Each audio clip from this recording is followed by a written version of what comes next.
Praise the lord. ఈ రోజు దేవుని వాగ్దానము. దేనిని గూర్చి చింతపడుకుడి గాని ప్రతి విషయములోనూ ప్రార్థనా విజ్ఞాపనల చేత కృతజ్ఞతాపూర్వకముగా మీ విన్నపములు దేవునికి తెలియజేయుడి. ఫిలిప్పీలకు రాసిన పత్రిక 4వ అధ్యాయము 6వ వచనం. దేనిని గూర్చి చింతపడకండి, మీ భారము యెహోవా మీద వేసి ధైర్యంగా మీరుండండి. మిమ్మును ఆదుకునేవారు ఆయనే. నీతిమంతులను ఆయన ఎన్నడూ కదలనివ్వరు. ఆహారము కంటే ప్రాణము, వస్త్రము కంటే దేహము గొప్పవి కావా?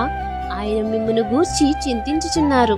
మీ చింత యావత్తు ఆయన మీద వేయండి, ఆయనే మిమ్ములను ఆదుకుంటారు. కాబట్టి విశ్వాసంతో ధైర్యంగా చింతించకుండా మీరుండి ప్రార్థన ద్వారా దేవునితో మాట్లాడువారిగా మీరుండాలని ఆశిస్తూ ఈ దిన వాగ్దానం మీ జీవితంలో నెరవేరాలని కోరుకుంటూ దేవుని సువార్త పరిచర్యలో మీ సహోదరి. ఆమేన్. God bless you.